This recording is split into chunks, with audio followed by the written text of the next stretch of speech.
Hey, what's going on, everybody? I love technology, but nothing beats a tube amp. Example number one. Just a Fender Blues Jr. Do you really need more?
Uh, Another example of why I love small tube amps. Dynamics. We're going to start with the volume low, turn it up, and you get to see all you can do without changing any settings whatsoever when you get to kind of crank a tube amp and then mess with the volume more on your guitar.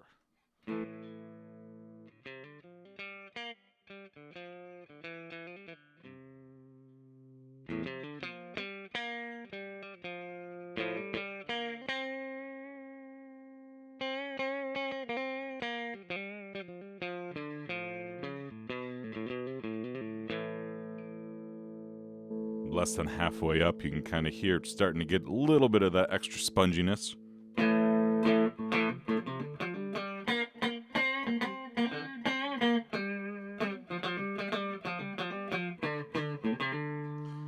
then you really start to notice it.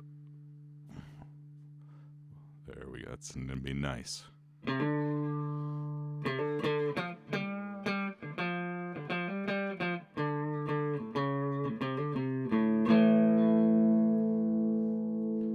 So it's still not really getting there, but it's so close. You can tell it's, if you were to really pick in,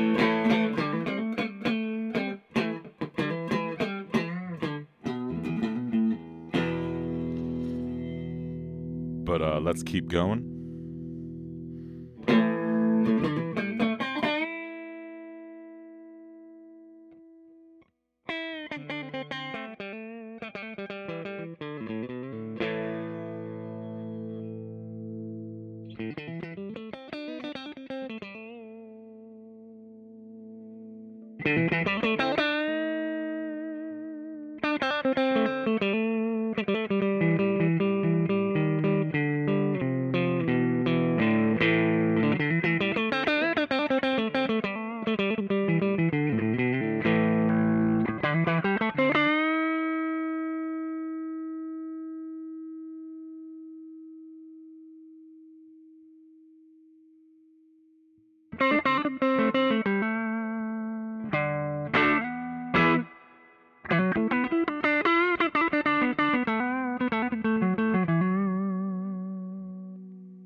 Pretty darn nice. Still never really got more than that overdrive, and that's almost halfway up, so this hemp speaker in this Blues Jr. really is nice.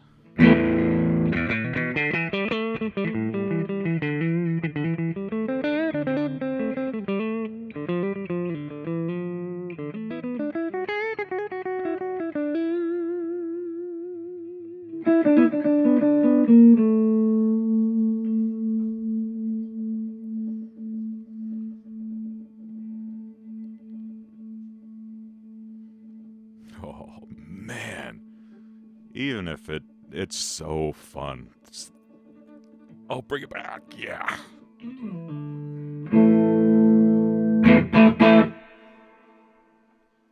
And now if we increase the actual, not the master volume, but the channel volume to about half and half, you'll hear we're going to get some, I'm going to turn off the microphone, basically, because I know we're going to get to a little bit more of a distorted land in a positive way.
So that is about halfway up on the master volume and halfway up on the channel volume on the Blues Jr.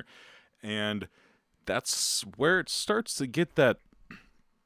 It has that extra sponginess to it. Would be the way that I describe it, where you can kind of almost hear a little bit more of a blooming of everything when you attack it. It has a little bit more of a to it.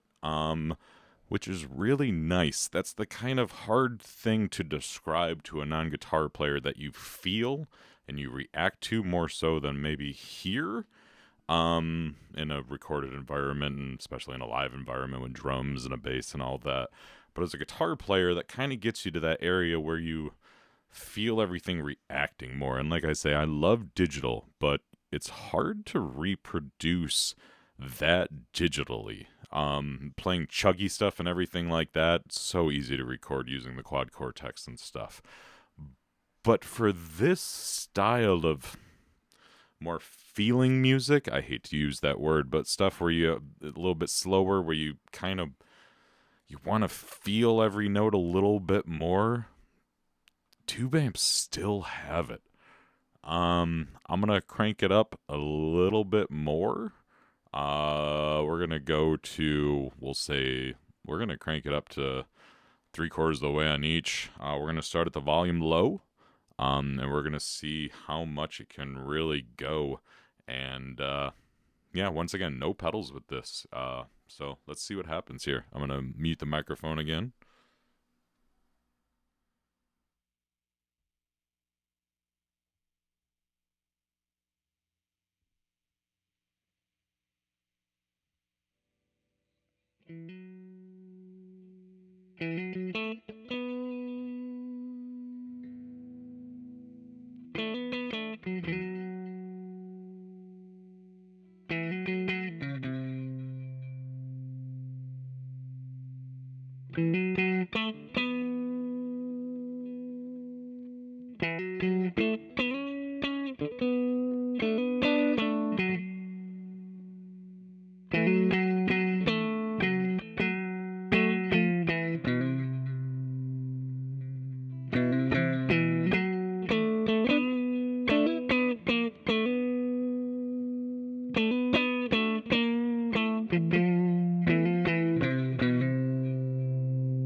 So, is this amp perfect?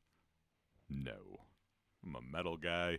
Try to get a good metal tone out of a Blues Jr. Not an easy thing to do. No effects loop, so overdrive pedals and everything sound great through it. Delays, you know, not horrible, you know. But when you're thinking about choruses and if they're going to sound beautiful and lush, if you're looking for that 80s lushness mixed with an overdrive and everything all at your disposal, this Blues Jr. It's definitely not going to be for you unless you get it modded with an effects loop, something like that. But if you want an amp that you can just plug into, play some blues, some dad rock, just some nice, real clean.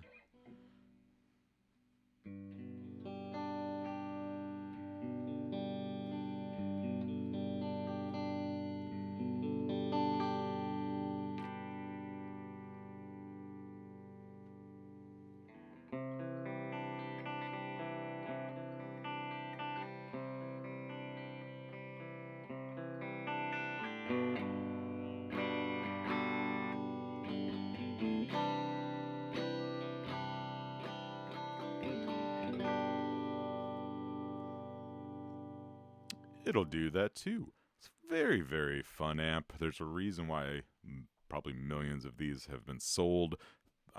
It's always the joke that Blues Juniors are the amp that even if you sell, one comes back to you. I've only owned one. I've attempted to sell it 3 times, I will tell you that, but I still own it. It's a cool FSR1 Charlotte Hornet colors with a hemp speaker, so it is a little different than a normal Blues Junior. I've probably only played on it for a good amount of volume, probably dozen hours, so the speaker definitely has a little bit more room to expand and grow and actually become the speaker that it's supposed to be. For all you guitar players out there, for you to know, a speaker does not come sounding the way that it's supposed to sound. If I'm not mistaken, it's almost like 50 hours of playing before a speaker, the glue and everything actually settles to where a speaker is kind of like worn in and actually has the sound that you're looking for. That's why a lot of people buy used cabinets, because new ones sound brittle and have an extra brightness to them because the speaker itself hasn't expanded enough and there's still glue kind of holding it together, and everything would be the best way for me to describe it. Might not be right whatsoever, but speaker is what you're actually hearing, so it makes a huge change to the sound whether or not it's been broken in or not. And I also think that's why a lot of people love old amps also, is because that speaker is so worn in and is expanding so much that you're getting a very full sound to it, and you're losing a lot of that high end that was probably maybe even broken down over time, and hearing a little bit more fullness to it. So I think that's also why people love old cabinets and old combos so much. Could just be me. But yeah, cool thing with tube amps is also they don't work for everything, which you might say, why is that cool? Because you can use that to your advantage.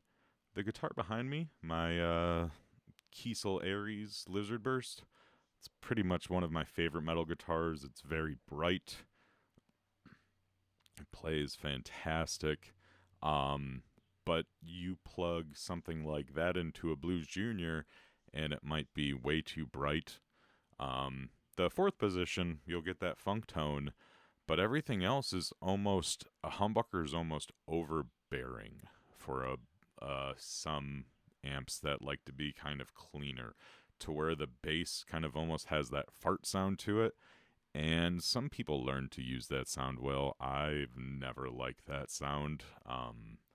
Just doesn't work for how I play. That's one cool thing about guitar players. There's so many different styles out there, but I've never liked that farty. Just doesn't work for my ears the way I hear it, and it could just be what I'm hearing because of the tube amp and everything, because you definitely don't get those hyper extended bass tones when you're using digital gear.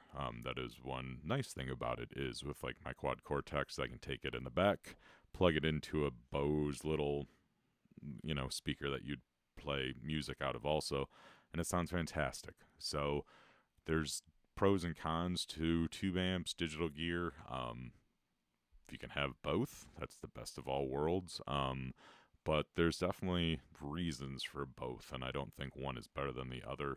I think it's personal applications, and obviously I'm cranking it pretty loud in here. If you were just in an apartment and you could only play to that first setting, you might say any kind of tube amp is too loud for me. This is 15 watts.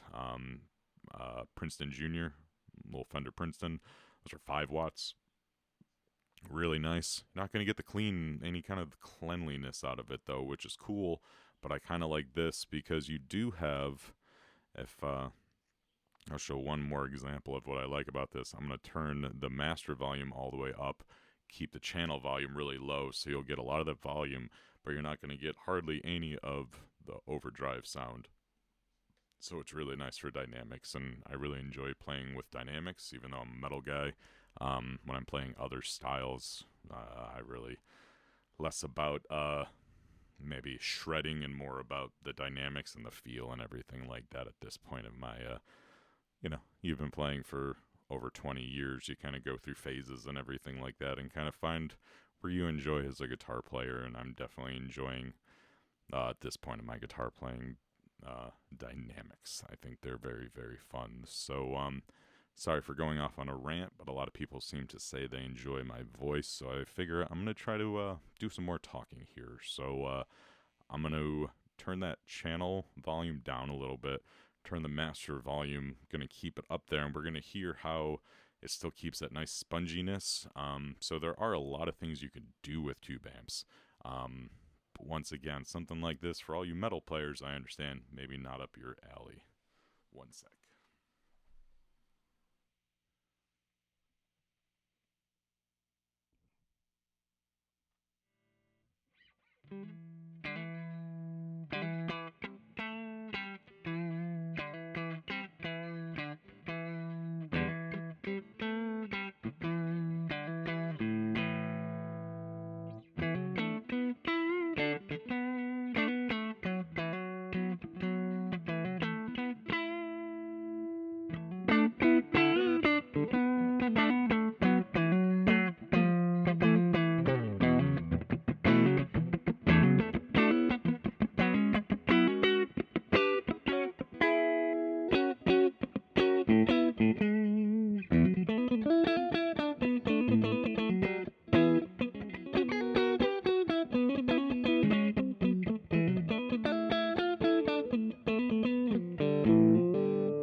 I apologize for those couple sour notes there, but usually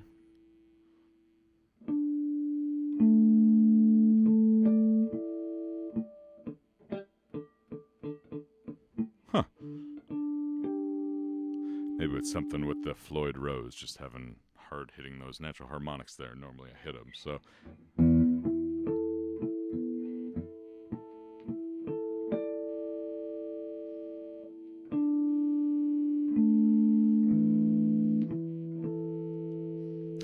Anyway, sorry about that. So, everybody, yeah. So, real quick with this guitar, it is a Carvin bolt, so kind of like a Strat style. Does have a cool 3-on-3 headstock though, which is kind of fun. It does have an official Floyd Rose on it, and we have 3 DiMarzio hot rails, stacked humbuckers, or stacked single coils, whatever you'd like to call them. They sound really good. They still keep that nice spongy kind of tone, cut down on the hum a little bit. And as you could hear, getting back to the sound there, really enjoy just, before I messed up those harmonics.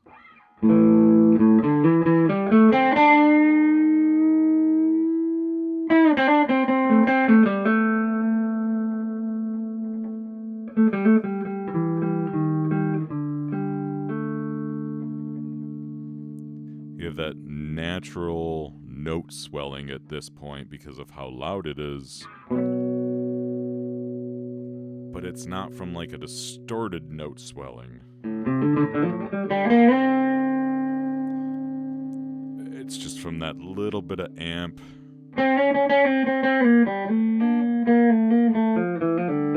Those tubes pushing, those tubes actually working at this point, because we have the master volumes up about 3/4 of the way.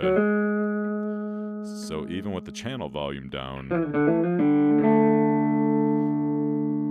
the amp is working at this point, and that's what amps want to do. They don't want to be on 0, so you can't push them. An amp would rather be here, and you put your guitar volume down halfway.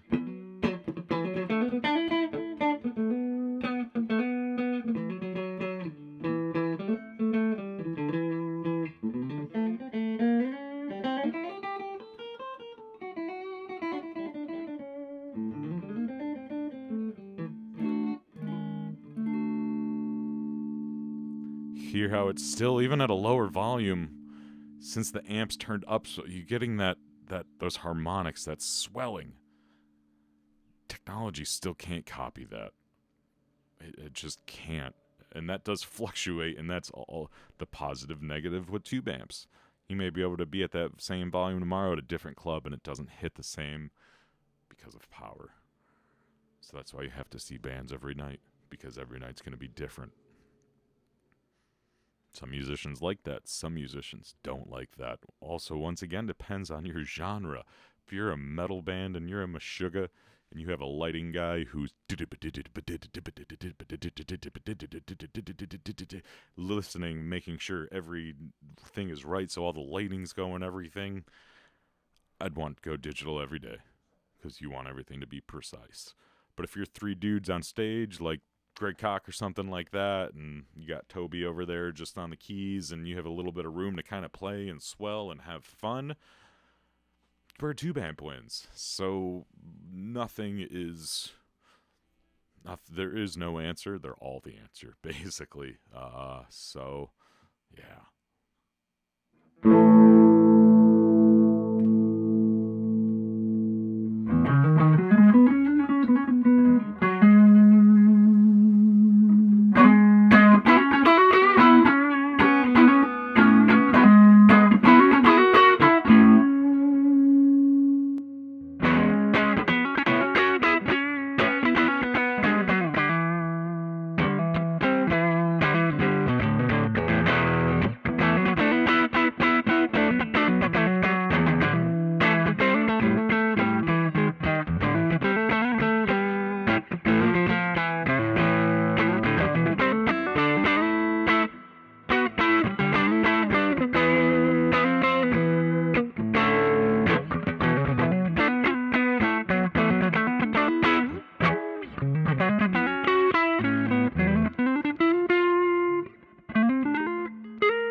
basically, final words before I get on out of here for this little review of a Blues Jr. mixed with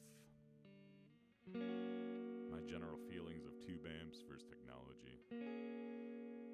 Why there's room for both in your life, your musical life, that is, depending on what you're doing.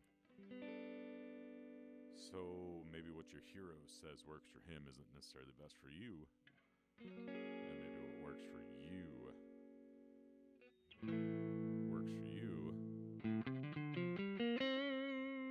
for a reason that you don't have to explain to others. Or you can love guitar like me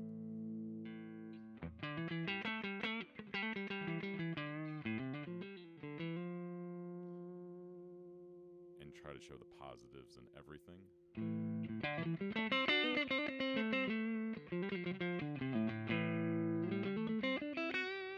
Because I do think the guitar is not only the best instrument in the world,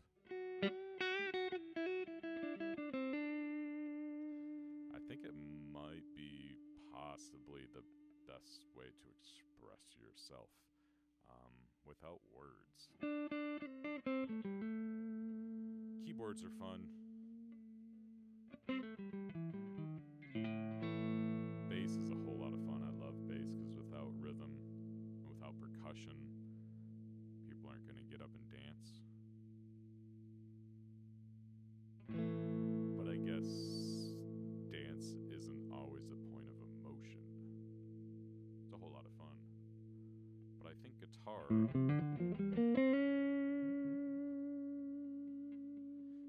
is magical.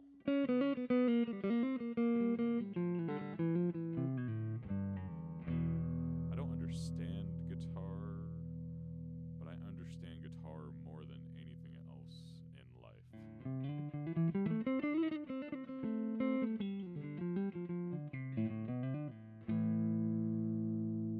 Not musically, theory trained or anything like that, but holding a guitar kind of feels like a sword for me, or a shield.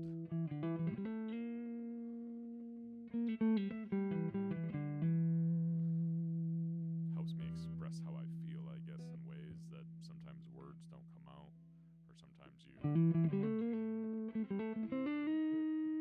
stumble words, say the wrong one. Just like you can stumble on the wrong note. Do that all the time.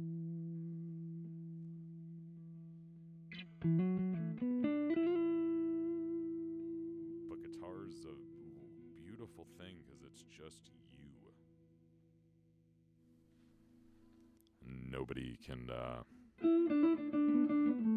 Nobody really sounds like somebody else. You can attempt to. But that's what I love when people are like, oh, that's a Hendrix lick, or that sounds like Malcolm Young wrote that. Or you can hear a Joey Ramone.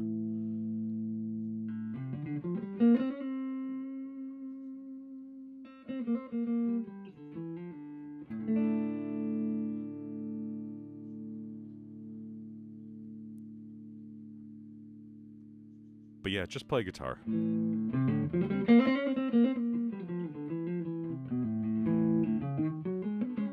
Play guitar for others to hear. Play guitar for yourself.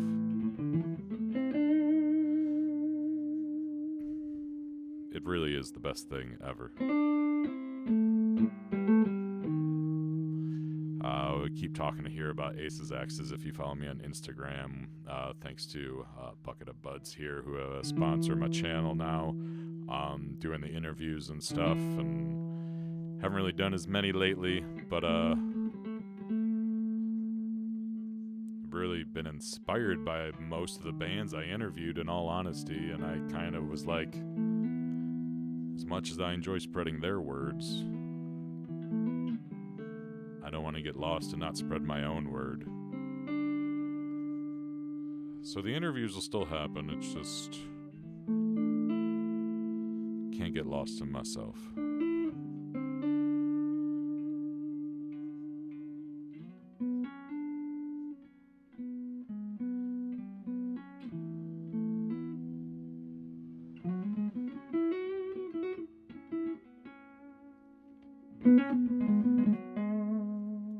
So yeah, that's enough of that. Hope you guys like this content because I think I'm going to do a lot more stuff like this. So let me know what you think. Fender Blues Jr., would you buy one?